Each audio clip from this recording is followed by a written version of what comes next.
ഒരു ഇടവക വികാരിയച്ഛനാണ്. ഏറെ പ്രിയപ്പെട്ട ഒരു വീട്. ആ വീട്ടില് ആ മകന്റെ കല്യാണം ഈ അച്ഛനാണ് പോയി നടത്തിയത്. ഭയങ്കര സന്തോഷമാണ് ആ കുടുംബത്തിന്. കല്യാണത്തിന്റെ തലേ ദിവസം അച്ഛൻ ചെന്നു, അതിനുശേഷം കല്യാണം ആശീർവദിച്ചു. ആ കുടുംബവുമായിട്ട് അങ്ങേറ്റം സ്നേഹബന്ധം. കല്യാണം കഴിഞ്ഞിട്ട് 3-ാം ദിവസം അവരൊരു വണ്ടിയിൽ യാത്ര ചെയ്യുമ്പോൾ ഒരു വാഹനാപകടത്തിൽ ഈ ഭർത്താവ് മരിച്ചു. പ്രിയപ്പെട്ടവരെ, കല്യാണ വീട്ടിലെ പന്തൽ പോലും അഴിച്ചിട്ടില്ല. ആ പന്തലിലേക്ക് ഈ ചെറുപ്പക്കാരന്റെ ശവസംസ്കാര ശുശ്രൂഷ നടത്താൻ വേണ്ടി വന്നത് ഇതേ വൈദികനാണ്. അച്ഛൻ കണ്ണുനീരോടെ അവിടെ ചെല്ലുമ്പോൾ ആ ശവപ്പെട്ടിയുടെ അടുക്കല് കല്യാണം കഴിഞ്ഞിട്ട് 2 ദിവസമായിട്ടുള്ളൂ.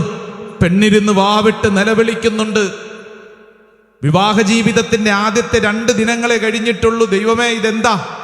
അമ്മ അച്ഛൻ അങ്ങോട്ട് ചെല്ലുമ്പോ അച്ഛനെ കെട്ടിപ്പിടിച്ച് അച്ഛനോട് ചോദിച്ചു, അച്ഛാ, ദൈവത്തിന് കണ്ണില്ലേ ഇത് കാണാൻ?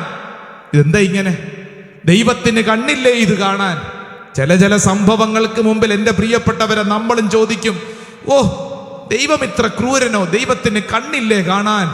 ശവസംസ്കാര ശുശ്രൂഷയെല്ലാം കഴിഞ്ഞ് മുറിയിലെത്തിയിട്ട് അദ്ദേഹം ഇങ്ങനെ പ്രാർത്ഥിച്ചപ്പോൾ ഈ വൈദികന്റെ ഉള്ളിൽ ചില വരികൾ നിറഞ്ഞു. സ്വർഗം വിലയ്ക്ക് വാങ്ങും സ്വർണ്ണ നാണയമല്ലോ സഹനം. സഹനങ്ങളേറുന്ന നേരം ഒരു ചോദ്യമുയരുന്നിതാ,